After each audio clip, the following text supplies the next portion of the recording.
Welkom in my Afrikaanse klas graad 12's. In hierdie les moet ek jou blootstel aan 'n onderhoud.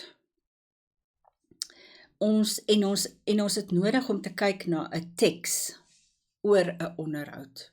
So ons gaan kyk na 'n onderhoud wat gevoer word deur 'n baie bekende joernalis en die onderwerp waaroor dit gaan is die Commonwealth Games van hierdie jaar, die Statebond Spele. Groot Afrikaanse nuwe woord. En die hele storie gaan oor die feit dat ons minder medaljes, die minste medaljes nog ooit in die afgelope 30 jaar gewen het. Ons het net 27 gekry en gewoonlik is dit 30 of meer.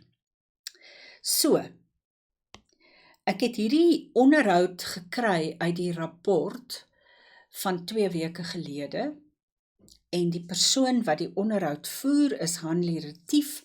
Sy is 'n baie bekende, baie goeie joernalis en sy het in elke rapport, elke naweek is daar 1 of 2 van haar onderhoude wat julle gerus na kan kyk as julle nog meer wil lees daaroor. Die woord kruisverhoor beteken dis so 'n bietjie meer ernstig as net 'n gewone onderhoud. Sy soek antwoorde. Sy is ernstig om inligting te kry en die kwessie is oor die feit dat daar so min medaljes was. Hoekom? Hoekom was daar so min medaljes?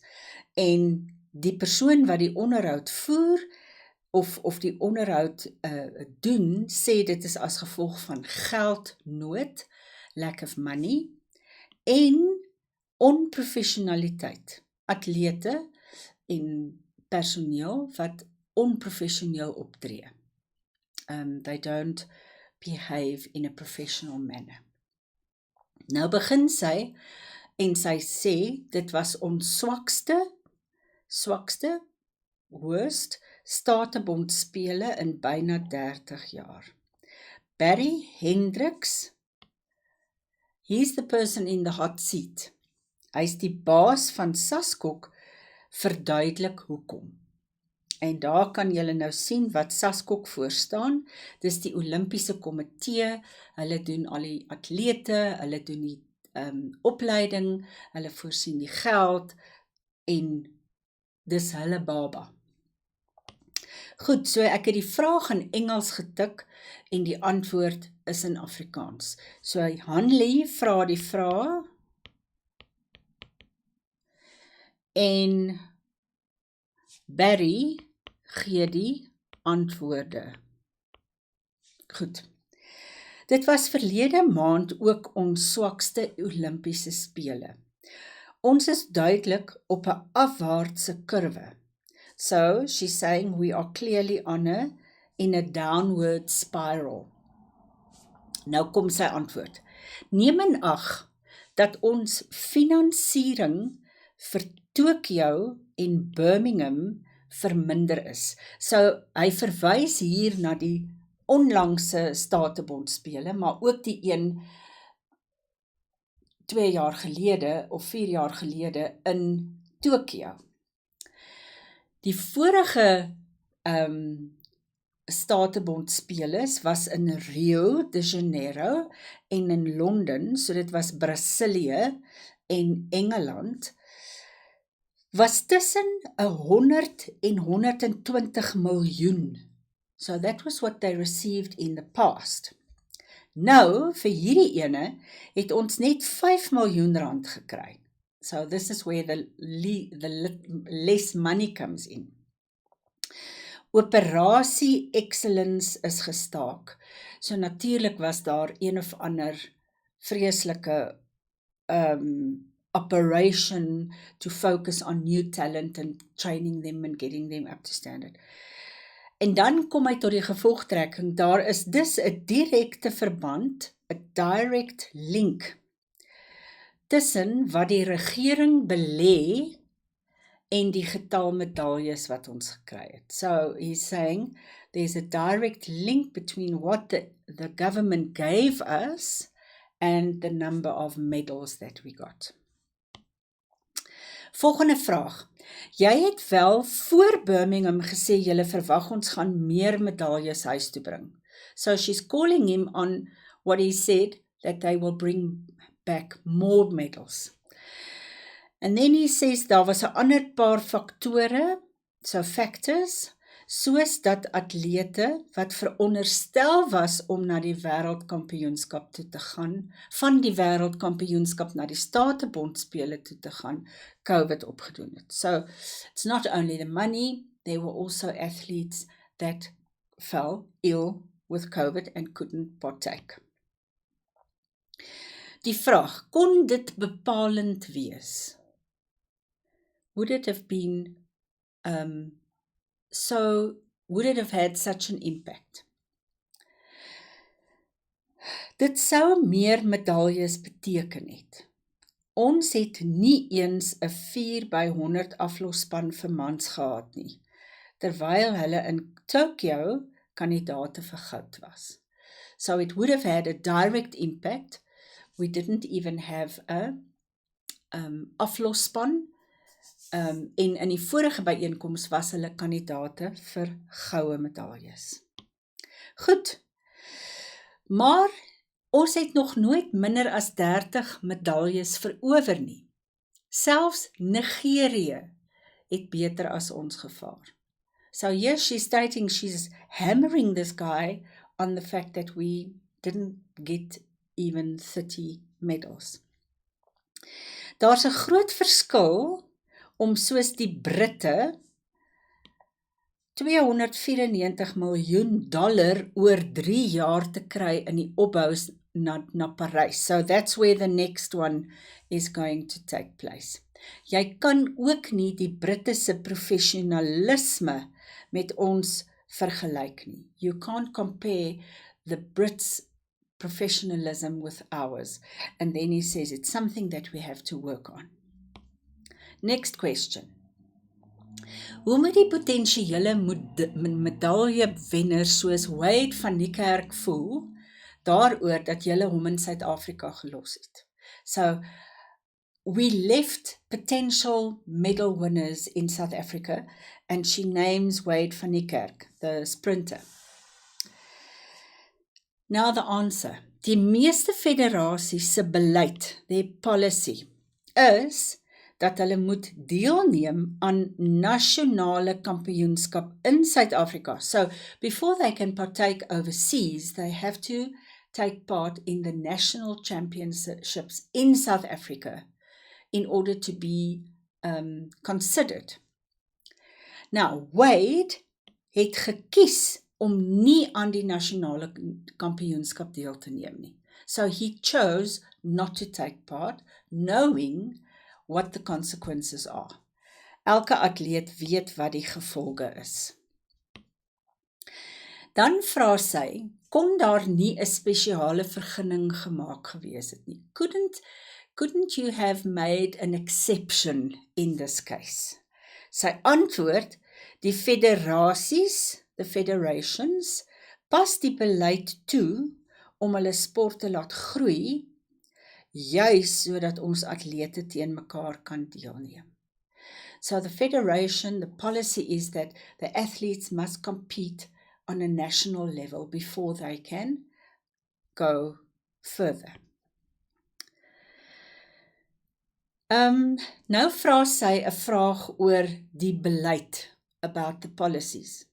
Sy sê, gesien ons atlete se benarde vertoning, kon julle nie besin oor die beleid nie.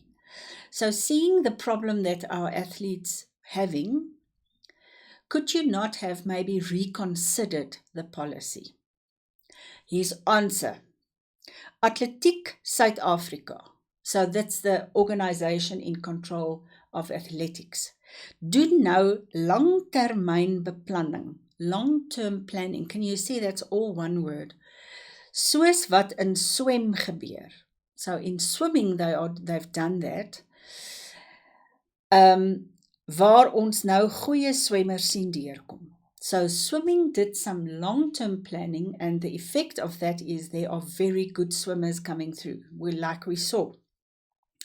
Saskok se visie is om vir Parys, so here's the next one, is in 2024, voor te berei, as ook vir Los Angeles, so the next one is in France, and then the next, after 4 years, they will go to America, the City of Angels, Los Angeles.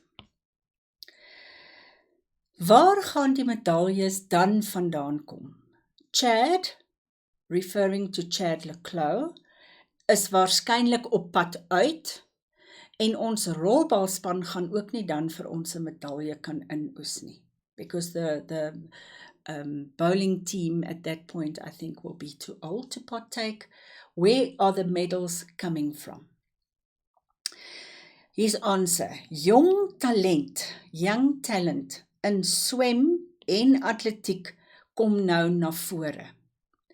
Hy verwys na die gimnas Caitlin Rooskrans. And then he says, if we followed the old selection method, she would never have gone to Tokyo. En nou het sy 'n medalje in Birmingham gewen. Die hokkiespan het in 2010 10de gekom en hulle is nou 4de. So it's not all that bad. Look at what is happening and the positive elements that there are. Amper die helfte van die medaljes kom van Pretoria. Doen die hoë prestasiesentrums nie die werk van die regering en sportliggame nie. So there's a particular center in Pretoria. I think it's linked with the university. Most of the medals are coming out of that pool, and she's asking the question, are those centers not doing the work of what the government and the sport bodies should be doing? His answer, ons nuwe strategie fokus nie op die ontwikkeling van spanne nie. So they're not focusing on the development of teams, but eerder op die spanne se voorbereiding in die jare tussen groot byeenkomste. So they're not so much working on teams for a specific competition, they are working on the times between the competitions and how the people can grow. I don't actually quite understand that, but yes, let's go. Then she states, skole sport is in 'n benarde toestand. So school sports is in a bad state. Behoort die regering nie julle te help om kinders reeds op skoolvlak raak te sien en te ontwikkel nie? So the question here to him was, isn't it time that government helps you to identify children at school level already and to develop them? And then the answer is, ja. Please look at the spelling of ja. It's not that. All right? Let me make it very clear. It's not that. It's with a J. Ons het nou besef, ons doen nie genoeg om skole sport te bevorder nie. So they've realized they're not doing enough. Her question, hoekom nou eers? Why are you only now realizing that? Sy antwoord, om verskeie redes. Soos, now here are the reasons why, die gebrek aan geriewe by staatskole. The lack of the infrastructure at state schools.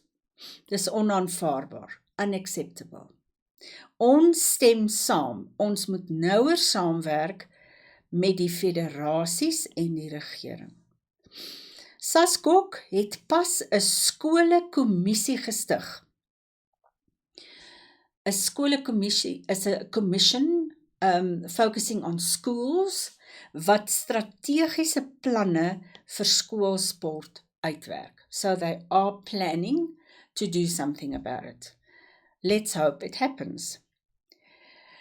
Then she asks the question, and this was the last question to him.